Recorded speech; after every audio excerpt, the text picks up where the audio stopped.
Ciao, travelers, and welcome to our episode. We are, I believe, episode 3 of season 2. I apologize about the delay. I did this last week, but I filmed it in cinematic, and then there was a lag when I uploaded it, and then life got to me. So this year I'm teaching solo, so I miss you, Sam. So I have a lot less time during the school day to research and do other things. So just so you know. So before we get into our topic, which is about time zones, the prime meridian, and the international dateline, let's get into some trivia. All right, let's do this one first. Okay, I apologize. The cats are running around upstairs. Oh, now they're downstairs. Okay. All right. What is the biggest city in China?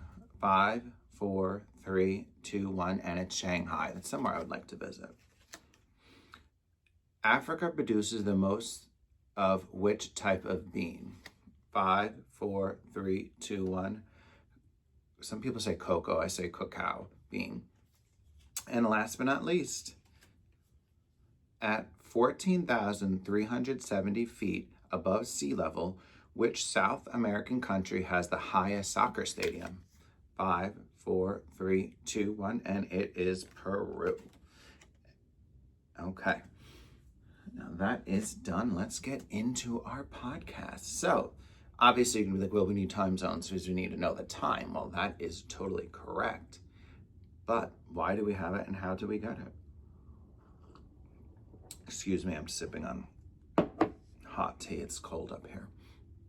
All right, so the evolution of timekeeping before standardization. And what that means is that like everywhere on Earth, we have the same tools and same concepts that we're using to tell time.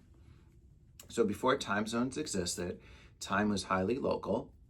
For example, noon in one town could be several minutes different from noon in another town only a few dozen miles away. The difference did not matter when people traveled by foot or horseback, but steam trains changed everything. So this is again where we had that massive change in the Industrial Revolution, how it changed so many things, and one of them is time zones. Railroads required strict timetables to avoid collisions and ensure reliability. Telegraphs allowed messages to travel at unprecedented speeds. By receiving a message stamped with a different local time zone caused confusion. So what a telegraph is the precursor to the telephone, but really it was like a text messaging system. And usually along railroads is where you put the telegraph poles. We used to have them when I was younger along our tracks, and they got rid of a lot of them, but sometimes I do find on really old, kind of abandoned lines, you can find them there. But I was always interested, and I have some glass insulators. That's what the wire goes around. So as industries and economies expanded, it became clear that the world needed a standardization system to organize time. Okay, so a little background on why it's necessary. The Earth rotates 360 degrees every 24 hours, meaning it turns about 15 degrees each hour. So degrees a unit of, like, it's a way to measure. It's like temperature, but this is angles. This natural division led to the idea of dividing the world into 24 standard time zones, each representing an hour difference. Instead of every city keeping its own solar time, regions would agree to follow a shared official time based on their position relative to a chosen reference line. And this is where the idea of prime meridian and international dateline come in. The benefits of the system were enormous.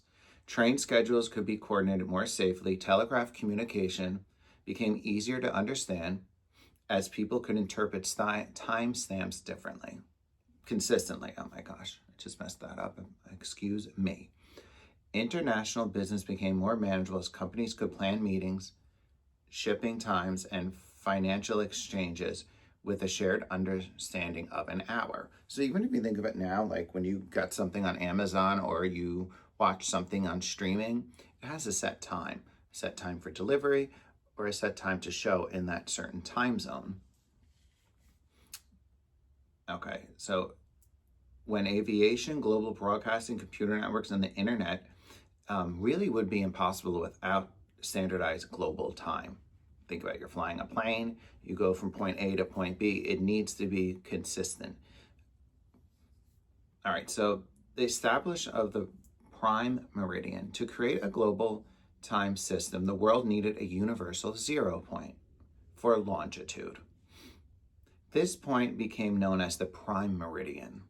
In 1884, at the International Meridian Conference held in Washington, D.C., representatives from 25 nations met to decide on a single global meridian.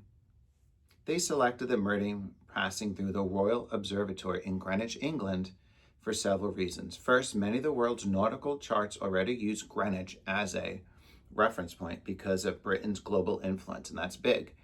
Britain had the largest empire at that time, so it makes sense to be swayed to the likings of what Britain wants. Second, adopting one universally recognized line would immediately reduce confusion in navigation, trade, and mapping. The prime meridian was established at 0 degrees longitude, serving as the starting point for measuring all other longitudes east and west. This also allowed for the creation of universal time, eventually known as UTC, which anchors every time zone on the planet. Without the prime meridian, time zones would lack a consistent reference system, and international coordination would be far more chaotic. So now this is the flip side. This is now the international date line.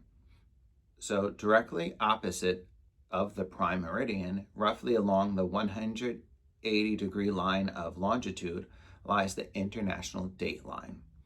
While the prime meridian establishes where time zones begin, the date line establishes where the calendar day changes.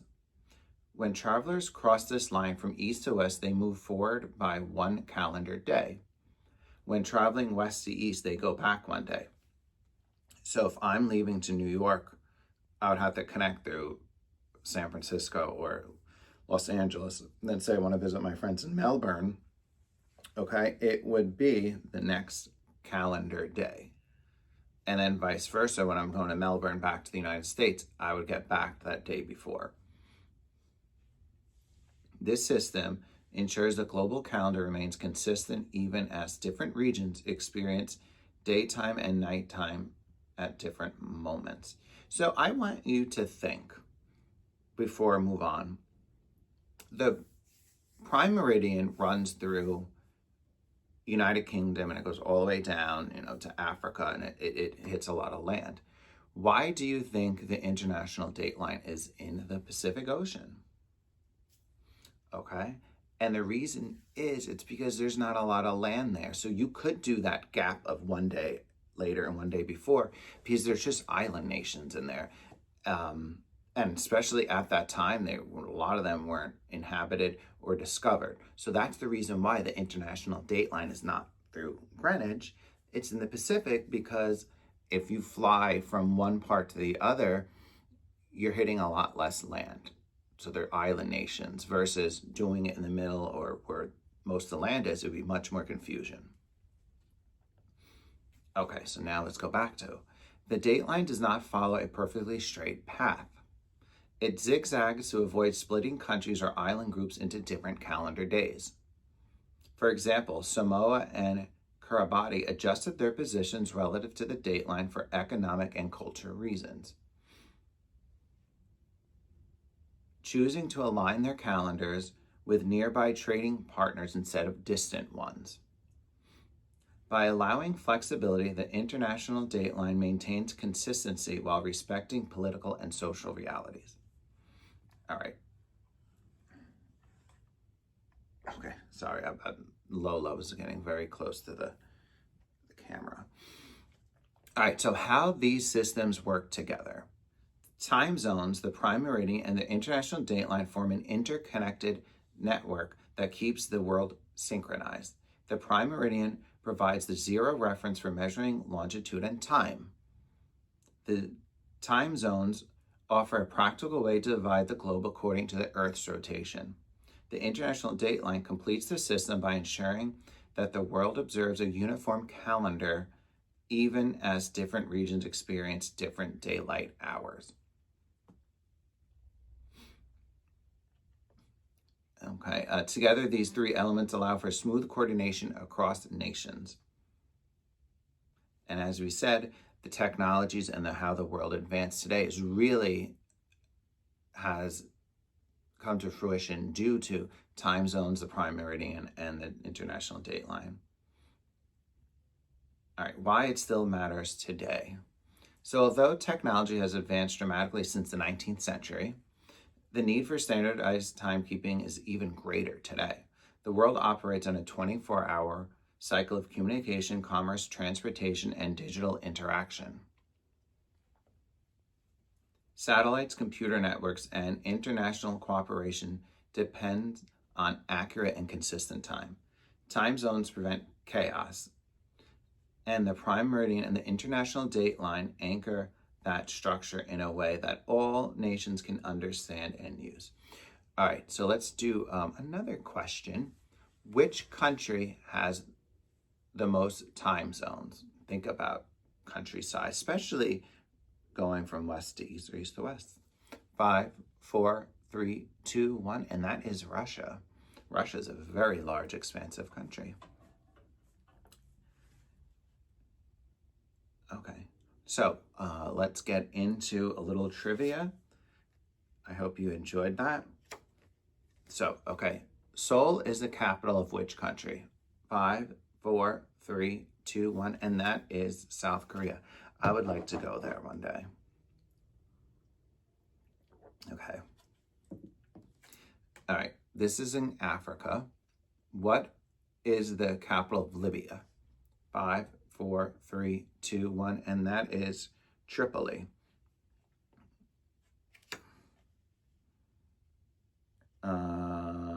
Okay. Which country is the largest producer and exporters of Brazil nuts? Hint, it's not Brazil. 5, 4, 3, 2, 1, and that is Bolivia. Okay. Well, I want to thank you for joining in this episode. Any suggestions, DM me, message me, and enjoy Thanksgiving. If you're in the United States, this should be up by then. Unless if there's another snafu, then I hope you enjoyed it. And remember, if you know geography, you know anyone. I feel like I really need to get that term down, but that will work for now. Ciao, travelers.